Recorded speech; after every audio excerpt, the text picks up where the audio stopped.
Hello friends, welcome back our channel. आप सभी का आपके अपने चैनल पर स्वागत। और आज हम बात करने वाले हैं डे 8 के बारे में।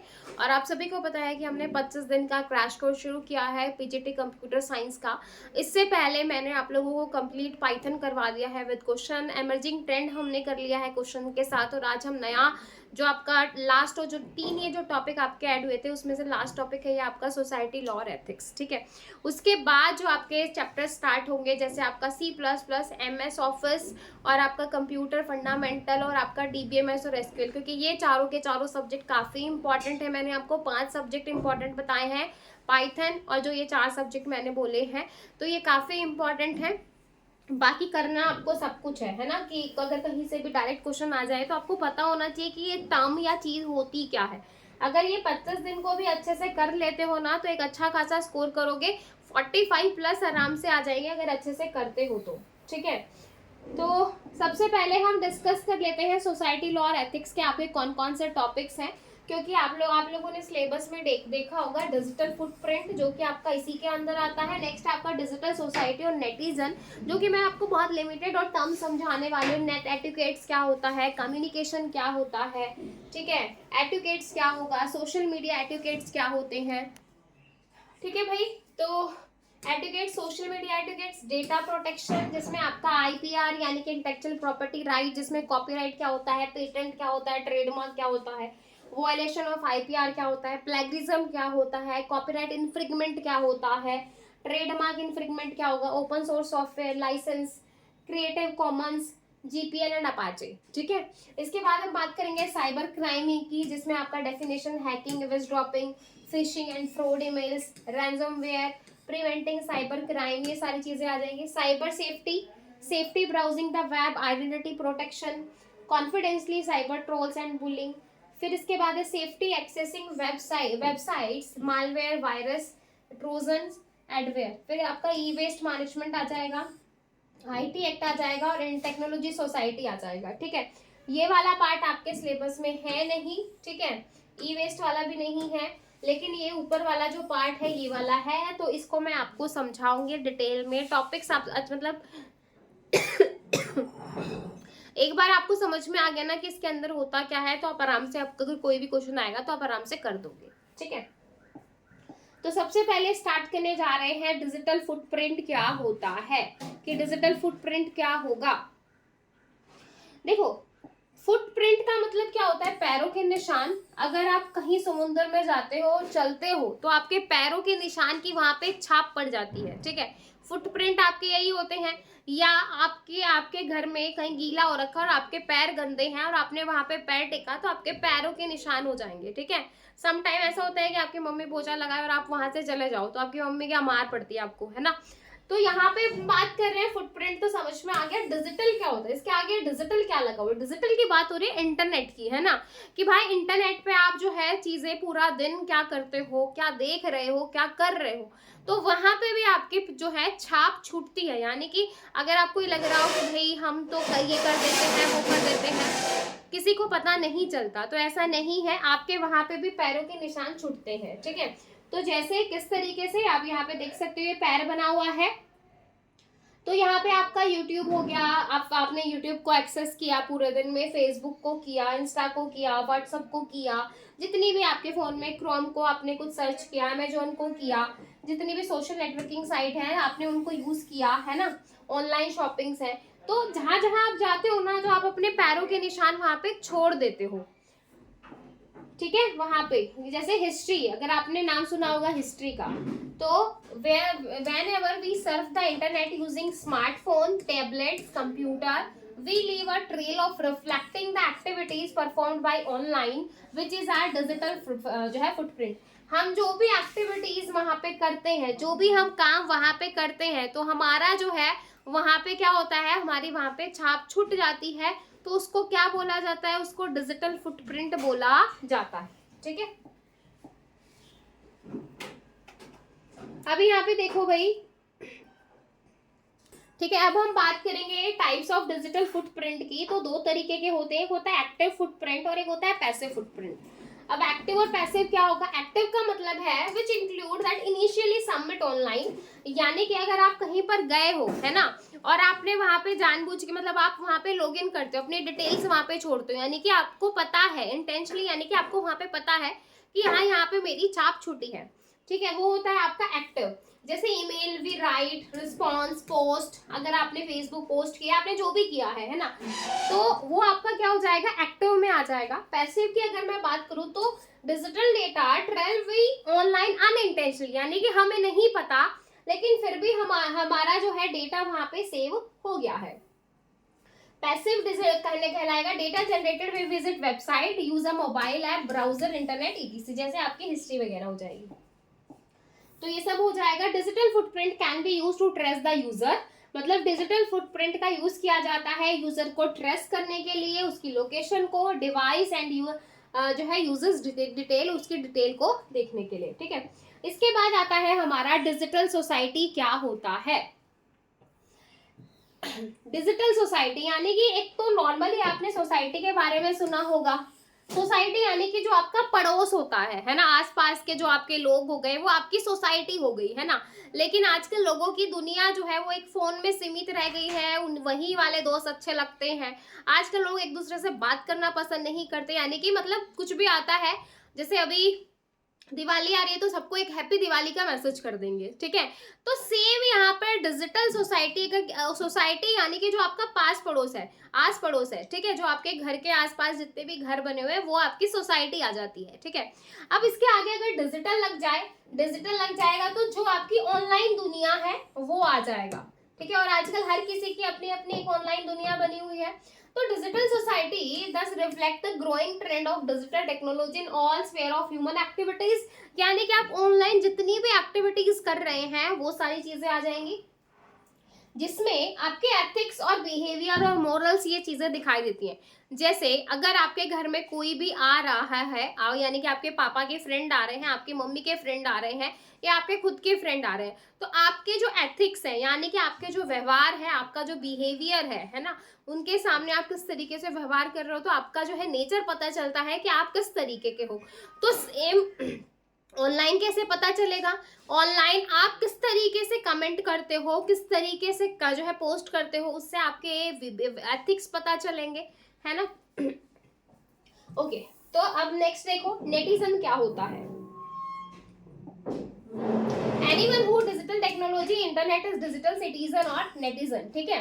Being a good netizen means practicing a safe ethical, मतलब अगर आप एक नेटिजन, अगर आप एक अच्छे हो, यानी कि आप एथिकल हो, मतलब आप किसी को कुछ बोल नहीं रहे हो ऑनलाइन जाके, किसी को उल्टा सीधा गाली गलौज नहीं कर रहे हो, ठीक है। Legal use of digital technology, मतलब आपने एक अच्छे कमेंट्स किए, सपोर्ट किया इस तरीके से। नेट एटिकेट्स, मतलब आपके ऑनलाइन जो बिहेवियर दिखाई दे रहा है वो, तो ये चीजें आ जाएंगी। अब इसमें क्या होता है, आपकी तीन चीजें आती हैं। नेट एटिकेट्स क्या होते हैं, कम्युनिकेशन एटिकेट्स क्या होंगे, सोशल मीडिया एटिकेट्स क्या होते हैं। तो सबसे पहले बात करेंगे नेट एटिकेट्स में। बी एथिकल, मतलब आपको एक एथिकल होना है। No copyright violation, we should not use copyright material, आपको किसी का कॉपीराइट मटेरियल यूज नहीं करना है विदाउट किसी और की परमिशन से। ऐसा नहीं है कि आपने किसी दूसरे का कंटेंट उठाया और अपने उस पर डाल दिया, ठीक है, तो आपको ऐसा नहीं करना है। आपको बी एथिकल बनना है, जिसमें आपका नो कॉपीराइट वायलेशन। सेकेंड है आपका शेयर द एक्सपर्टीज, यानी कि अगर आप कुछ भी शेयर कर रहे हैं तो वो सोसाइटी को एक अच्छा मैसेज देने के लिए हो, ना कि नेगेटिव, ठीक है। तो it is a good share information and knowledge on internet, मतलब एक अच्छी बात है कि अगर आप कुछ अच्छा शेयर कर रहे हो, है ना। ऐसा नहीं है कि so that other can access it, मतलब बाकी लोग भी उससे इंस्पायर हो, मोटिवेशन हो, उनको भी कुछ अच्छा सीखने को मिले। ऐसा नहीं है कि अगर आप कुछ शेयर कर रहे हो उससे लोगों को मतलब उससे 2 लोग बिगड़ जाए, ठीक है, ऐसी चीज नहीं होनी चाहिए।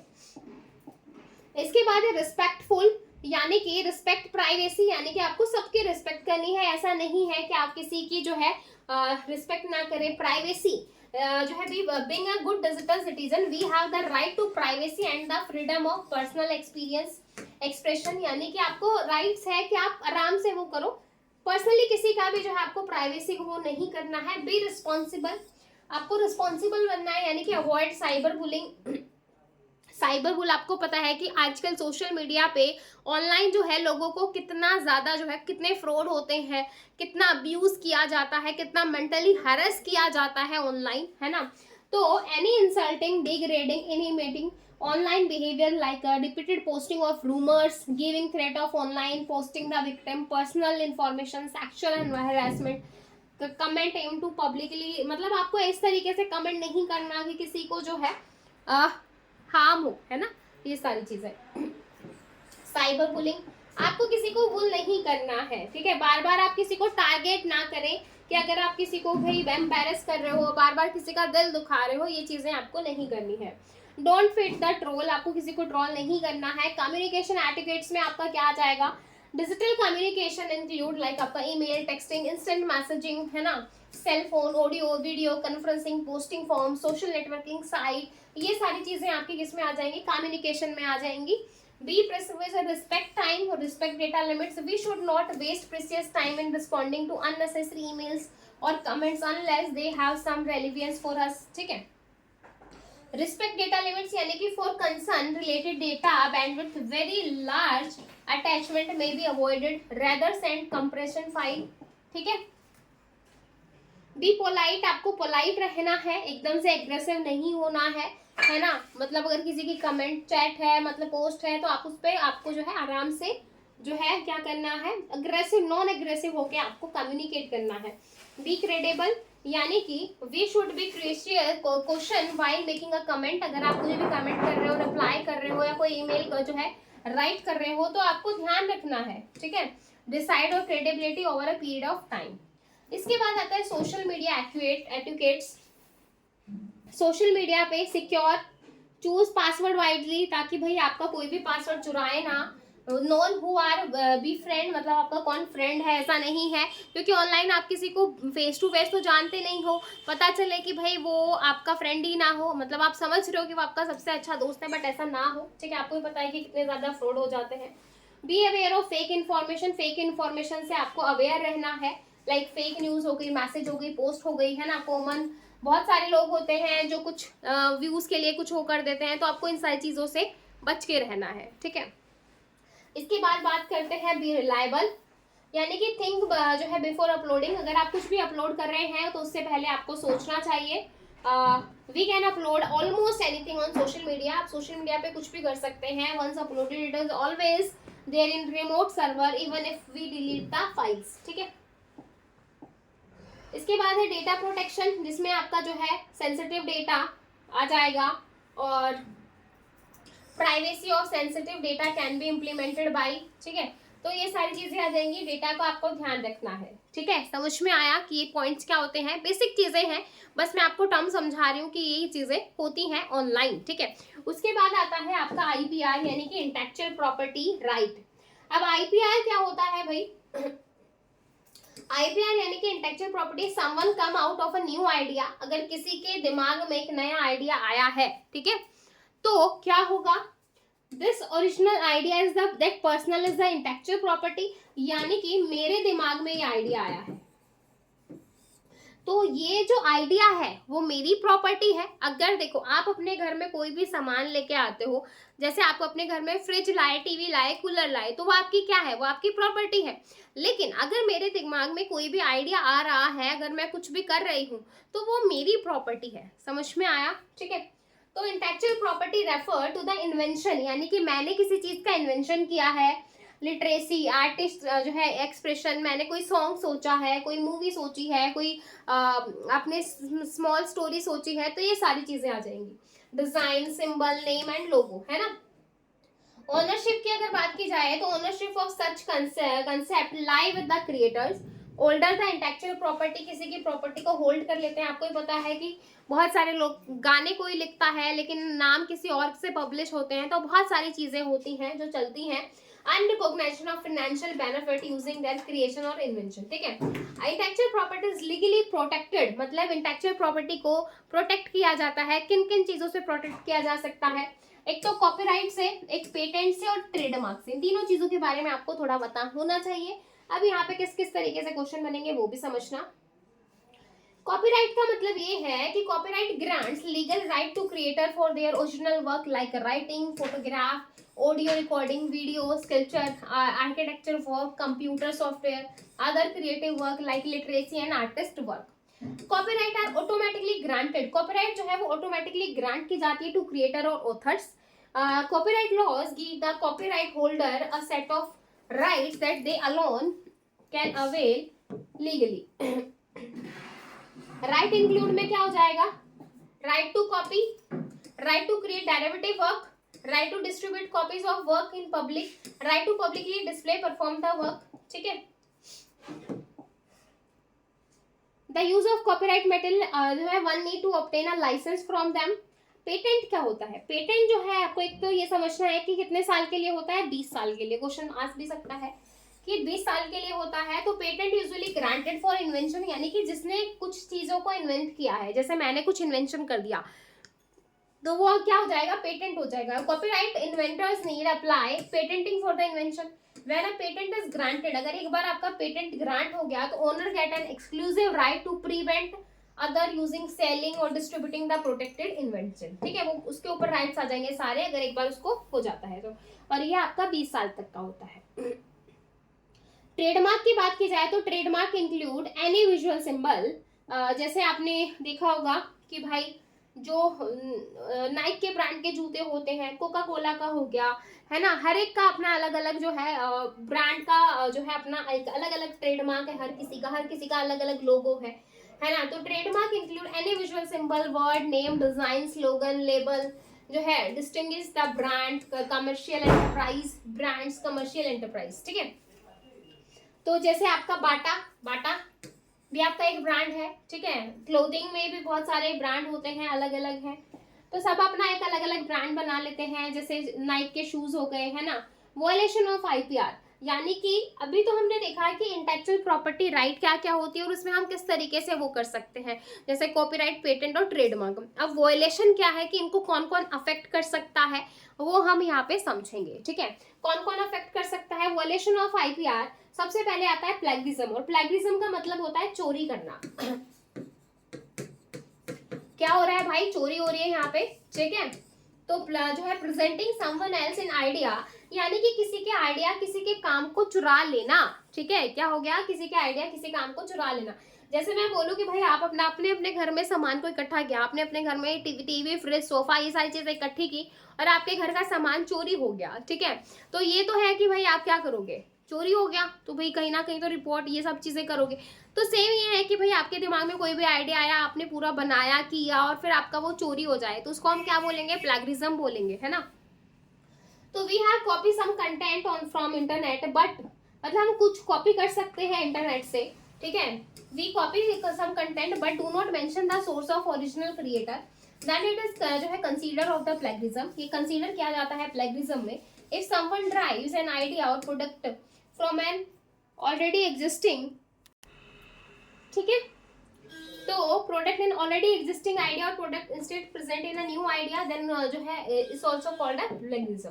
तो आप कहीं से भी कुछ भी ले रहे हो तो आपको ओरिजिनल सोर्स का बताना पड़ेगा कि आपने यहाँ से लिया है। We should cite the author और सोर्स टू अवॉइड प्लेगरिज्म। ठीक है, तो प्लेगरिज्म में आपका जो है common types of plagiarism, complete, source based plagiarism, direct plagiarism, self और ऑटो, इस तरीके से। इसके बाद आता है कॉपीराइट इन्फ्रिंगमेंट। अब कॉपीराइट इन्फ्रिंगमेंट क्या होता है? Copyright infringement when we use other personal work, यानी कि हम किसी दूसरे का पर्सनल काम जो है यहाँ पे यूज कर रहे हैं। Permission to use we have not paid for it, it is being sold. ठीक है, suppose we downloaded an image from the internet. अगर आपने सपोज अपने प्रोजेक्ट के लिए इमेजेस को डाउनलोड कर लिया इंटरनेट से, लेकिन वो आपकी क्या थी? कॉपीराइट थी। But if the owner copyrighted of the image, मतलब इमेज के ऊपर किसी उसका नाम लिखा हुआ था, कुछ और जो है उसका लोगो था, परमिट फ्री यूजेस जो है using such image even after giving the reference of the image in our जो है प्रोजेक्ट, वायलेशन ऑफ कॉपीराइट। तो आपको इस तरीके से जो है देखना पड़ेगा कि भाई आप किसी का अगर यूज कर रहे हैं या फिर इन चीजों को आपको अवॉइड करना पड़ेगा। ठीक है, तो प्लेगरिज्म और कॉपीराइट इन्फ्रिंगमेंट में क्या डिफरेंस होता है वो समझो बेसिकली। तो प्लेगरिज्म रेफर करता है act of taking someone else work, मतलब किसी और का आपने काम ले लिया, आइडिया ले लिया, passing them off one's own. ठीक है, copyright infringement use of the copyright protected material, यानी कि आपने कॉपीराइट मटेरियल को यूज कर लिया है यहाँ पे without the permission of copyright holder, आपने उससे परमिशन नहीं ली लेकिन आपने उसका यूज कर लिया, ठीक है। अब यहाँ पे ये एथिकल इशू है, मतलब ये आपका एथिकल है लेकिन ये लीगल इशू है, यहाँ पे इसके ऊपर कार्रवाई की जा सकती है, ठीक है। इन्वॉल्विंग कॉपिंग एनी जो है work including work that has no copyright और only involves work that is protected, मतलब ये कॉपीराइट के अंडर आता है, ये कॉपीराइट के अंडर नहीं आता है। Generally involve written work in both printed and electronic form, involve music art novels movies website content computer software, ये आ जाएगा इसके अंदर। ये आपका क्राइम नहीं होता है, ठीक है, और ये आपका एक क्राइम में आता है, तो ये चीज ध्यान रखनी है कि कौन सा क्राइम में आएगा, कौन सा आपका क्राइम में नहीं आएगा। ट्रेडमार्क इन्फ्रिंजमेंट क्या होता है भाई? Trademark infringement means unauthorised use other trade जो है प्रोडक्ट एंड सर्विसेज।